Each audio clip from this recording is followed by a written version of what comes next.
Mavzuni davom ettiramiz. Prezidentimizning yoshlar bilan muloqotida belgilab berilgan ustuvor vazifalar mamlakatimizda yoshlar siyosatini sifat jihatidan yangi bosqichga olib chiqdi.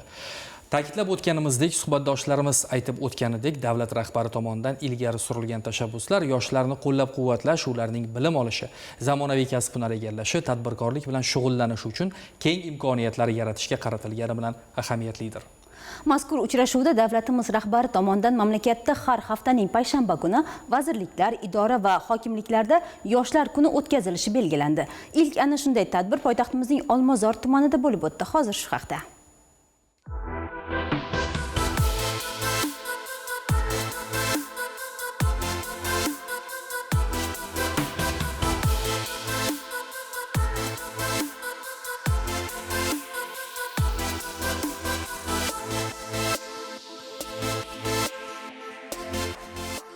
Yoshlar kuni kelajak vorislar uchun yana bir imkoniyatlar kuni bo'ldi.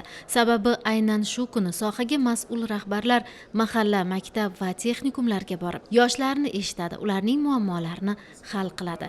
Toshkent shahar va tuman hokimligi hamda boshqa tashkilot mas'ullari ishtirokida o'tkazilgan ana shunday tadbir yoshlar uchun chin ma'nodagi ijtimoiy platforma bo'ldi. Unda asosiy e'tibor yoshlarning tashabbus va g'oyalarini qo'llab-quvvatlashga qaratildi.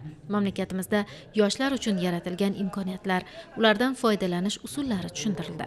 Shundan so'ng yoshlar o'zlarining startap loyihalarini taqdim etishdi. Loyihalarimiz bu yengil tipdagi dronlar, sport dronlari bo'ladi. Bu dronlar orqali biz FPV dron racingda ishtirok etamiz.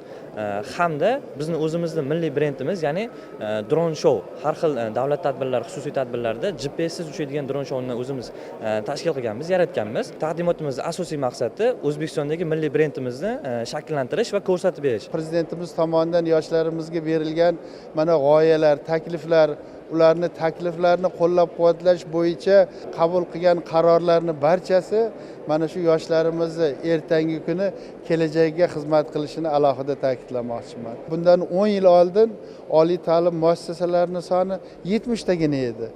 Oliy ta'limga qamrov faqatgina 9% gina edi. Mana bugunga kelib oliy ta'lim muassasalari 211 taga yetganligi, 42% mana qamrovni bo'lganligi. Yoshlarimiz o'zini iqtidori, qobiliyati, ana shu ilmini har tomonlama namoyon qilyapti. Ochiq muloqotda yoshlarning maqsad vazifalari, intilishlari, taklif va g'oyalari eshitildi.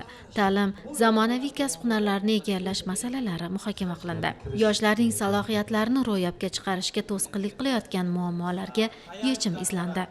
Upwheelchair loyiha bu nogironligi bo'lgan shaxslar uchun tik turish, yotish, o'tirish hamda oyog'iga fizik terapiya olish uchun maxsus innovatsion smart aravacha hisoblanadi. 2025-yil 12-may kuni Prezidentimiz ijtimoiy himoyadagi shaxslarni korxonalarga ishga olish bo'yicha qaror qabul qildi. Bunda korxonalar 3% ish o'rinlarini yaratish kerak. Bizning loyihamiz ham bu korxonalarga texnik jihatdan yordam bera oladi. Yoshlar bilan uchrashuv tadbiri bizga keng imkoniyatlar yaratib berdi. Misol uchun bizani tinglaydigan odamlar bo'lmasdi startap loyihalarimizda.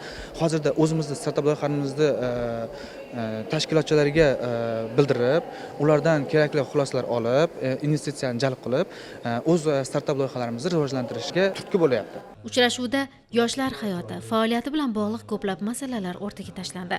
Ayrim muammolar shu yerning o'zida hal qilindi. Ayrimlarning yechimi yuzasidan mutasaddilarga topshiriqlar berildi. Mazkur uchrashuv yoshlarning jamiyat hayotidagi faolligini oshirish, ularning ovozini eshitish va muammolarini hal etishga xizmat qildi.